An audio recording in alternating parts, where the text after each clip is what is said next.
name's Stacey. I'm a physical therapist at St. Elizabeth Sports Medicine, and you are on the run.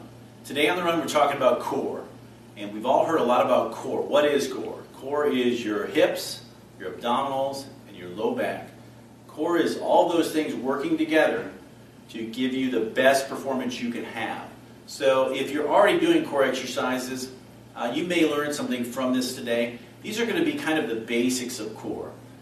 Core helps you with your posture, it protects your back when you're running, it helps you with your breathing, and in the simplest of terms, I'm going to have to say core is a way of transferring energy efficiently. That's simple, right? Transferring energy efficiently from one leg to the other while you run, and really stabilizing you every time you land. If you ever run down a hill fast, you know you're glad you worked your core, because you're going to be able to control your body, control your descent, control everything about your run for that day. So if you haven't done a lot, this program's going to really help you out. And today with me is Aaron. Aaron is a distance runner. And Aaron, I want to ask you, what kinds of things do you like to do for core? So I don't like to do core, but I know that it's really important. So I'll do some high impact aerobics, yoga occasionally, just anything to kind of stay strong and flexible in this area. Good, good. And you know what I'm always talking to runners about is our legs and body do so much for us, and running is so cool and so beneficial and all the things it gives us that we need to do something for our body like core from time to time. If you miss a few sessions, that's okay. If you miss a class, that's all right. We're going to do some things you can do right in your home. So if it's snowing out, if it's icy out, you can't get out, maybe you're sitting on the couch, you can't get out for a run, you don't have a treadmill, maybe pop down and try some of these. Okay, Aaron, I'm going to have you lay down on your back. We have a mat here. You don't even need a mat. I like to try to do some things with you, the viewer, that don't involve a lot of pieces of equipment, because not everybody's got the same equipment. First thing, we're just going to blast through these exercises really fast. I want you to do about 20 of these ones that I show, Aaron, but for the sake of the video, we're only going to do about 5. First one's a partial sit-up. It's kind of a classic.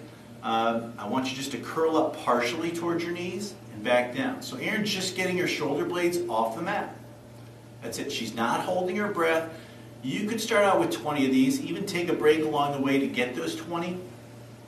It's just a really good, classic, easy one to start with. Next one, pelvic tilt. I'm going to put my hand underneath Aaron's low back, and what I want her to do is press down into my hand so I can feel her contract her abdominals. Good. She's going to hold that for 5 seconds and then relax. Good. So she'd do 20 of these, each for 5 seconds. Today, let's just do like 3, because they take a little while. So she's pushing down again, not holding her breath. Just early core activities for the abdominals. Okay, good. So let's go on to the next one. While you hold your pelvic tilt, while you hold your back flat, you're going to do a simple bicycle kick. Now, when you're just starting out with this, I want you to keep your legs kind of back this way. Don't get them too far away from you, because your back will arch. And once your back arches, it's all over. Okay? So let's have you do 20 you do 20 bike kicks. Today, you're only going to do 10. Or what did we say? 5.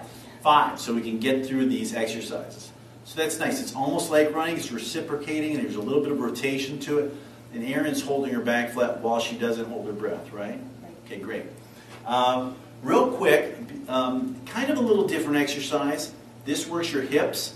And if you want more hip strengthening activities, check out my video on lower extremity strengthening. But this is, since we're here, this is a good one. Do a bridge for me. Lift your bottom up off the floor, hold, and then back down. And just hold long enough to tighten your butt up. Don't hold your breath. Be real smooth. Get up to the top, tighten your butt, and then go back down. Good. So let's turn over on your stomach.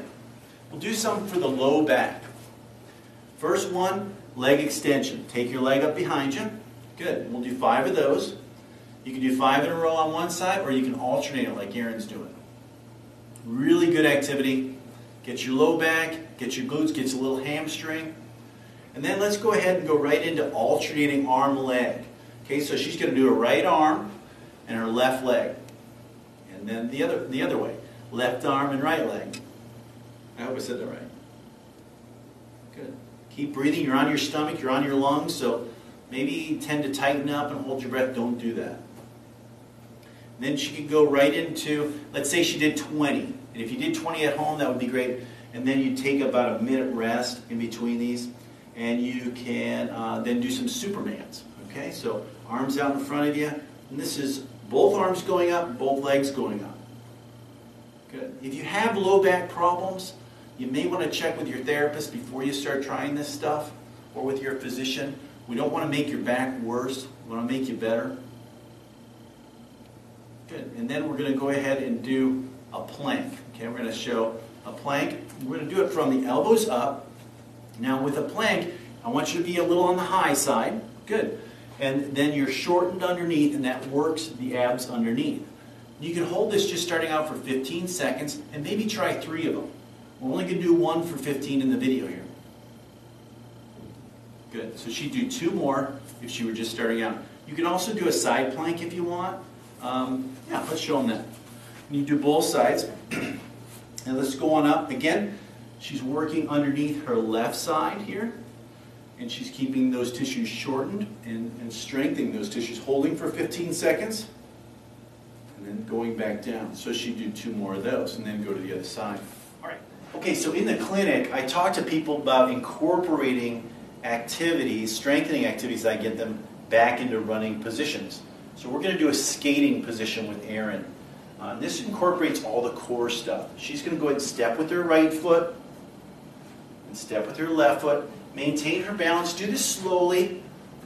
Keep your abs set. Keep your hips nice and level.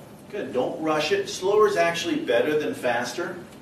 And then that's good. I'll have you come around, turn around and come on back. Good. And just think about how you'd be running and really controlling your body. Staying under control when you run. It's very good. Okay. Good. So today, we talked about core stuff, hips, not so much hips, but there's a lot of stuff out there for hips. We did a little bit more on the abs and on the low back. And if you will incorporate some of that stuff, your runs are going to be that much better for you. You're going to be stronger. You're going to be protected. You're going to have good posture, good breathing. Your hill descents are going to be better. You're just going to have a better overall run. So thanks for watching, Erin. Thanks for coming and doing this for us.